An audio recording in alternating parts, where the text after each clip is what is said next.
think we're recording. Excellent.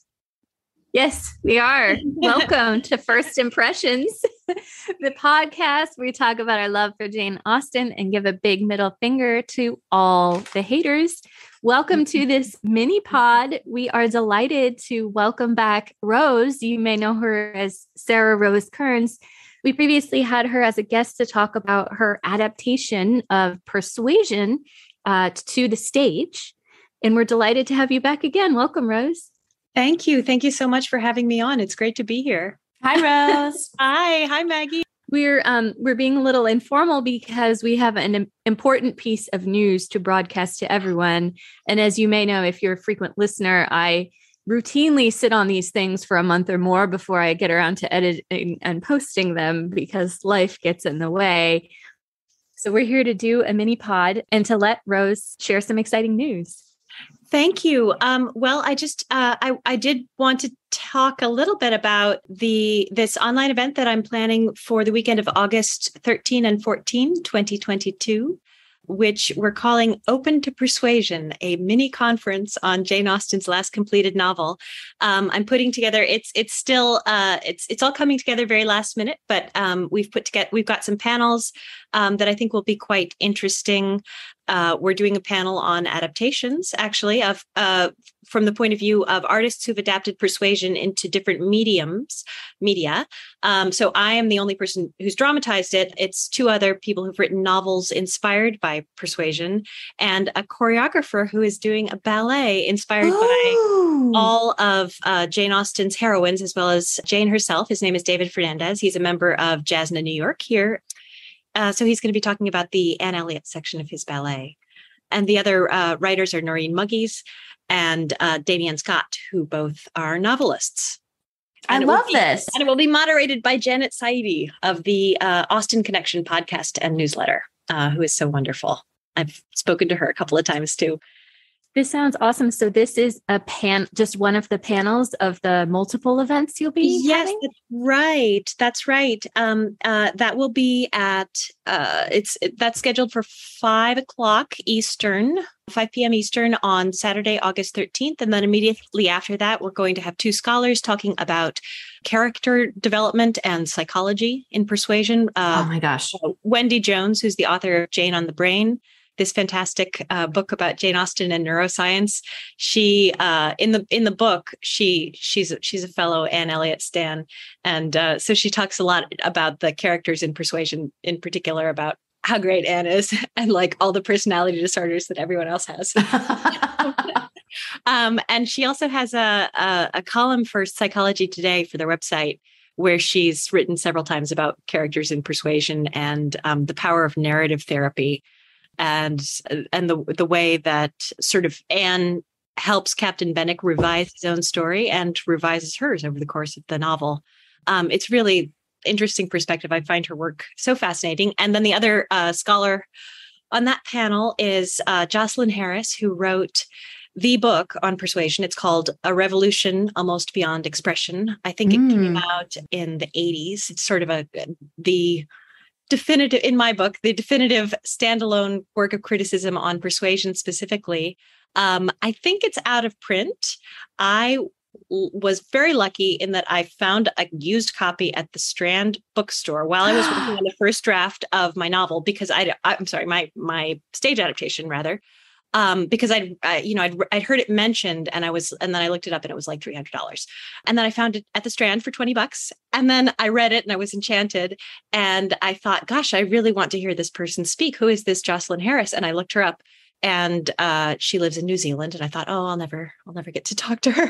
And then I found out that she comes to the US all the time for conferences. And I met her like 3 months later. And she actually read a scene with me from my play as Russell. That's so exciting. What amazing kismet. Yeah. She was, we met at the Jane Austen summer program in North Carolina in 2017, where I did a panel about, with another playwright who'd adapted Persuasion, and Jocelyn, who I was so like starstruck over, came up to me and said, I understand that you'll be reading some scenes from your work. Do you need any volunteer performers? And I said, okay. And she said, let me go get my bonnet. And you said, yeah, I could definitely, if you don't mind, that'd be great. Yeah, exactly. So anyway, she and Wendy are both really lovely, and that panel will be moderated by Tabrizia Jones, who recently moderated the event that I did last month with Devaney Lozer and Kate Hamill, a lovely librarian and book blogger, whom you can find on Twitter at Cup of Tea Jones. And we've got some other things that are in the works, still finalizing some of the schedule details and whatnot, but this event is a fundraiser for a theater company that I recently created, which is producing my stage adaptation of Persuasion as a 2-week workshop in Warwick, New York, just about an hour northwest of Manhattan at the end of this month. So I would love it if listeners, if you're interested in spending a weekend alongside your computer talking about persuasion and listening to things about persuasion, if you'd make a donation to my theater company in any amount, and then you'll automatically be registered for the conference. So how do we find the link or the information to register and make a donation and help you out? Thank you.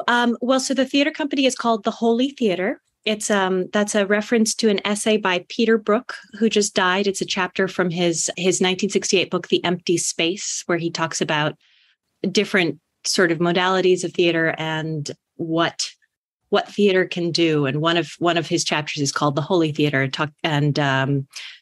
he talks about the sort of sense of transcendence and, bringing in something beyond material reality that his sense of good theater can evoke. So anyway, I chose that as the title because it was meaningful to me. But in retrospect, I feel like I do a lot of explaining so that people won't think it's an actual religious institution. But anyway, the website is theholytheater.org. It's spelled R-E, but if you spell it E-R, it will redirect. And the info about the weekend conference on persuasion specifically, you can go to theholytheater.betterworld.org, which is the page we've set up for registration. Awesome. I'm literally going to it right now. Oh, thank you. Thank I you like that it's theater with an R-E. Yes, because it's theater. It's not theater. It's really, it seems to be about 50-50 split in the US right now. And it's always a thing. Like you have to, if you're sending, I don't know, if you're sending a mass mailing to different theaters, like you always have to double and triple check that thing. Yeah. I love it. So Rose, I have a quick question for you, if I may. Persuasion is having a real moment right now. And I was I think of you as an expert. So what is it that you think about persuasion that is all of a sudden just kind of like catching everyone's imagination? I mean, we obviously got a big deal adaptation of it. And there was going to be a second one that got canceled. Right. But what is it about persuasion? Well, I mean, there have been some good think pieces written about this. I think that at this moment, as we have all been through and are still going through the global crisis of the pandemic, we can relate in a certain way to the sense of isolation and stillness that Austen creates in that novel.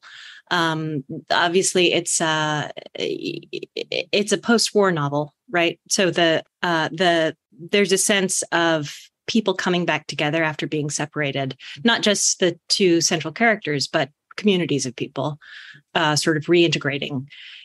And I think that resonates with a lot of people now more than it did 2 years ago. It's also it's a beautiful novel. I feel the same way. It's just there's just reading it is it's like immersive, and you just are, it's a maturity about it. I think it is. That's beautiful. But, and also I think that's one of the things that we'll approach in the conference. It'll be interesting to hear a variety of different perspectives on that. I will say, those of you who follow me on Twitter, which probably is not very many people in our listening audience. It's everyone, Kristen, everyone, your Twitter's on fire. I did mention on Twitter that I really, it's a very clubby, but it's also very welcoming if anyone wants to dive in. I did mention that I actually really loved the new Netflix 2020 Persuasion, which is controversial, and we don't have to get too much into it, but it's because it does not have the slow build. It does not have the same agonizing sadness. I don't know that I was ready to sit and watch an Anne Elliot who was going to have to go through it alone. Interesting. Because Anne Elliot does not have a confidant in the book until Mrs. Smith. And even then she's sort of an imperfect friend as far as her actual support of Anne. And when we can be that confident and I didn't feel like Anne was so alone because she had me. I did not want that isolation and that sadness. And so that's why it healed something in me in a way. It changed my relationship to Persuasion because I just feel so much pain. Maybe I'm just too tenderhearted to enjoy Persuasion the novel. Yeah. As I said to you online, go ahead. Oh, no, go ahead. As I said to you online, I was doing one of these things where I just bash Wentworth because occasionally I just have to get it out of my system. And then, you and I had an exchange, Rose, and I said, I had a revelation. I said, I just can't handle the idea of being unforgiven for 8 years. The idea of seeking forgiveness for something for 8 years. Yeah, I say like one stupid thing and then beat myself up for forever. Right? I can't imagine breaking someone's heart. Yeah, that's interesting. I guess my hot take on Persuasion, which obviously as somebody who's obsessed with the book, I wasn't the target audience. But it's that it needed more of an arc, that it was too much the same from beginning to end, by eliminating the sort of barriers that Anne has up in various ways. Early in the story, there was kind of nowhere for it to go. That was my take. But I also don't know how I would feel about it if I was coming to it completely as a novice. I think that's a good point. Yeah, I think that's a great point. And I think perhaps that's the exact same take I had, just from a different perspective of someone who didn't necessarily need that. It's the Seinfeld of Persuasion adaptations. There's no hugging. There's no learning. There's no growth. Of course, I kid, but that's what it made me think of, is like the we're just going to hang out and have fun sort of version. Well, somewhere there are some 14-year-olds that are obsessively watching that movie, and it's going to get them started reading Austen, right? And that's what we want. Exactly. Well, it's so great, Rose. It was so great to have you, and thanks for letting me get into Persuasion 2022 a little bit. Sorry to take us off track. She's like, no. It's interesting. It's interesting to hear you give that defense of it. Actually, it's interesting to me. So I think it's great that we have it. So like, if you want to come on again at some point for a full length, we could talk about it, because we have 3 different perspectives. Kristen loved it. I thought it was just okay, but fun. And like, you were not into it at all. So we kind of have like 3 totally different viewpoints. Indeed. I can share about that. I feel a little churlish bashing another Persuasion adaptation. No, you're just coming at it from your own perspective as someone who herself is also adapting it. Yeah. I think your perspective would be fascinating, but I totally understand that hesitation. I'll shit all over it too. Don't feel bad. You won't be the only. I'm actually curious to hear Kristen's response to this, since you liked it. So my sense is it's been compared to Fleabag, right? Fleabag is awesome. I adore Fleabag. But so Fleabag is about a woman who is profoundly traumatized, and she has some addiction issues, and she's sort of struggling to get over them. And in the end, she concludes being single, moving towards healing, moving towards forgiving herself. But it kind of bothered me that Persuasion portrays a similar type of character, but it just sort of treats her lack of self-esteem and her possible alcohol addiction as being cute and quirky and things that can be solved by getting a man. I didn't think about it in terms of like substance abuse. That's interesting. I just thought she was like the fun aunt. The fun aunt. Well, there's that part where she's like hiding the the bottle behind her. And Yeah. she's going to go up the stairs and spend the night drinking alone in her room. Yeah, but who hasn't done that? In real life, that's a bit of a red flag. Yeah, no, you're right. You're right. That's a fair point, but is a completely fair and valid point. I haven't seen Fleabag, and so I am missing some important cultural context for this film. Although I do know it has a hot priest. It does. It does. I haven't seen it either, but that's okay. Oh my God. Oh, now okay. it's next in the to be watched. Then I retract my Fleabag comment. But I mean, you're not the only person to make that comparison for sure. I think I can still address and respond to that because the larger point stands. I saw Anne a little bit come into her own in the second half of the movie through that conversation with Lady Russell, where Lady Russell talks about how she's self-actualized and also sexually active in Europe. It was quite a quirky thing to include. And then her gaining confidence, if not romantic confidence, with Mr. Elliot in sort of a verbal volley. I think that Mr. Elliot sort of gave her a little bit of her sense of worth back just because of noticing her, because of the wordplay, because of sort of just valuing her as no one in her life seems to do. Right. And I mean, that's in the book too. Right. Yeah. Yeah. And Wentworth notices that in the book, that moment when Mr. Elliot sees Anne and she's got this rosy flush from the wind. I think that's an important turning point in the book for Wentworth emotionally. And I love that it's such a little moment, but as the reader, we understand the import of it very, very well. All of a sudden, Anne has value again in the social interactions where before she was pushed into the corner. And I felt that happening in the adaptation, but it could have just been my knowledge that happens in the book overlaying onto this adaptation. That's what I would say about that. I appreciate that. Thank you. Yeah. I'm pondering.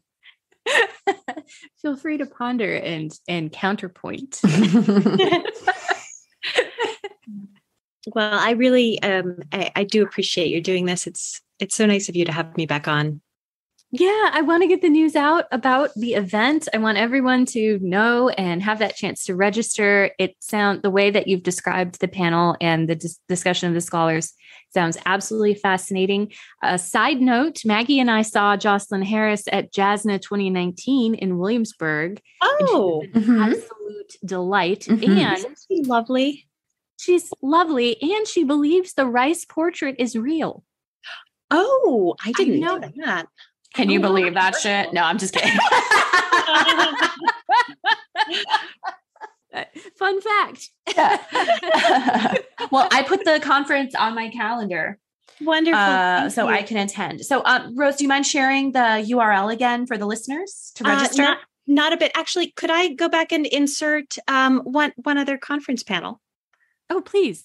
So on Sunday morning at 10 o'clock Eastern U.S. time, we have planned a session that we're calling "Ask Me Anything About Persuasion," and it'll be an open Q&A with David Shapard, who did the annotated Jane Austen editions for Anchor Press, which have been in print for like 10 years. They're very distinctive looking, sort of thick paperbacks, really beautifully researched. And Lena Yasutake, who is a dear friend of mine and is working with me on this production of my play Persuasion as the dramaturg. So they're going to be able to get in the weeds with the audience, I hope, and answer any questions that people might have or random things in the book that people might want to talk about. So the URL is theholytheater.betterworld.org. That's where you can find the conference info. And you can also go to my website, which is theholytheater.org. Thank you so much, Rose, for coming on and for sharing this news. And I will get this out and we will get the news spread and hope to see you guys all at this upcoming event. We have delighted everyone long enough. Yes, we have. So goodbye. Bye, everyone. Thank you, Rose. Bye. Bye.